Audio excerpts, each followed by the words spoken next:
नमस्कार दोस्तों, मैं निवेदिता आपका अपने चैनल शिखर कहानियों में स्वागत करती हूँ।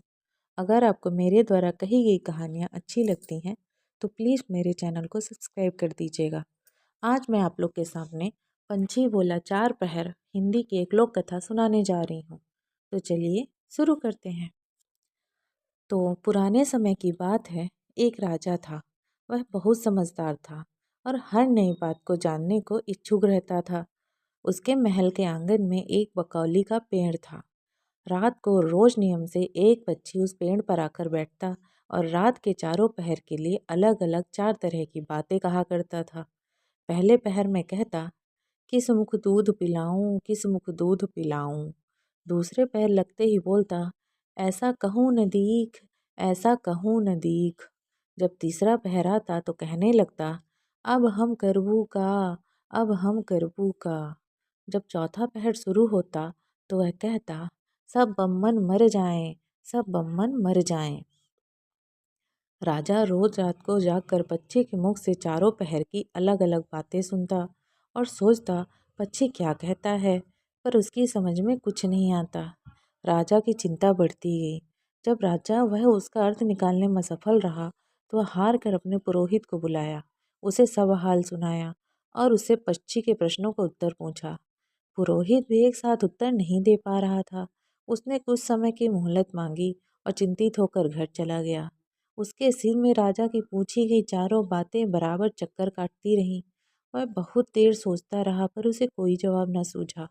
अपने पति को हैरान देखकर ब्राह्मणी ने पूछा, तुम इतने परेशान क्यों दिखते हो? मुझे बताओ, क्या बात है? ब्राह्मणी ने कहा तब ब्राह्मणी से ब्राह्मण ने कहा, क्या बताऊं, एक बड़ी ही कठिन समस्या मेरे सामने आ खड़ी हुई है। राजा के महल का जो आंगन है वह रोज रात को एक पक्षी आता है और चारों पहर में नियम से चार अलग अलग बातें कहता है। राजा पक्षी की उन बातों का मतलब नहीं समझा तो उसने मुझसे उनका मतलब पूछा, पर पक्षी की पहेलियां मेरे समझ में भी नहीं आती हैं। राजा को जाकर क्या बताऊं, बस इसी उधेड़-बुन में हूँ। ब्राह्मणी बोला, पक्षी कहता क्या है, जरा मुझे भी सुनाओ। ब्राह्मणी ने तब चारों पहर की बातें सुनी और बोली, वाह, ये तो कोई कठिन बात नहीं है। इसका उत्तर तो मैं दे सकती हूँ। चिंता मत करो। जाओ राजा से जाकर कह दो पक्षी की बातों का मतलब मैं बताऊंगी। ब्राह्मण राजा के महल में गया और बोला, महाराज, आप जो पक्षी के प्रश्नों का उत्तर जानना चाहते हैं उनको मेरी स्त्री बता सकती है। पुरोहित की बात सुनकर राजा ने उसकी स्त्री को बुलाने के लिए पालकी भेजी। ब्राह्मणी आ गई। राजा रानी ने उसे आदर से बिठाया। रात हुई तो पहले पहर पक्षी बोला, किस मुख दूध पिलाऊं, किस मुख दूध पिलाऊं। राजा ने कहा, पंडिताइन, सुन रही हो पक्षी क्या बोलता है? तब वह बोली, हाँ महाराज, सुन रही हूँ। वह अधकट बात कहता है। राजा ने पूछा, अधकट बात कैसी? पंडिताइन ने उत्तर दिया, राजन, सुनो, पूरी बात इस प्रकार है। लंका में रावण भयो 20 भुजा 10 शीस। माताओं की जा कहें, किस मुख दूध पिलाऊं, किस मुख दूध पिलाऊं। मतलब, लंका में रावण ने जन्म लिया है। उसके 20 भुजाएं हैं और 10 शीस हैं। उसकी माता कहती है कि उसे उसके कौन से मुख से दूध पिलाऊं। राजा बोले, बहुत कठिन। बहुत ठीक, बहुत ठीक, तुमने सही अर्थ लगा लिया। अब दूसरा पहर हुआ तो पक्षी कहने लगा, ऐसे कहूँ न दीख, ऐसे कहूँ न दीख। राजा बोला, पंडिताइन, इसका क्या अर्थ है? पंडिताइन ने समझाया, महाराज सुनो, पक्षी बोलता है, घर जम नवदीप, बिना चिंता को आदमी, ऐसा कहूँ न दीख, ऐसा कहूँ न दीख। चारों दिशा सारी पृथ्वी नवखंड सभी छान डाला, पर बिना चिंता का आदमी कहीं नहीं मिला। मनुष्य को कोई न कोई चिंता हर समय लगी होती है। कहिए महाराज, सच है या नहीं?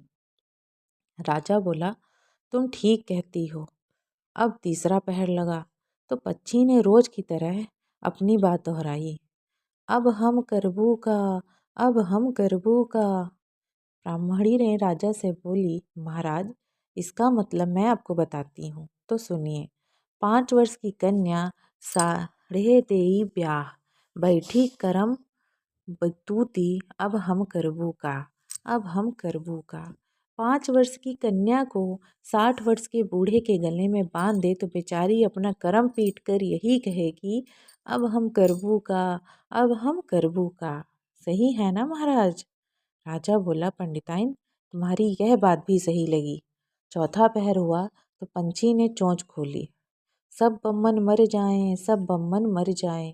तभी राजा ने ब्राह्मणी से कहा, सुनो पंडिताइन, पक्षी जो कुछ कह रहा है क्या वह उचित है?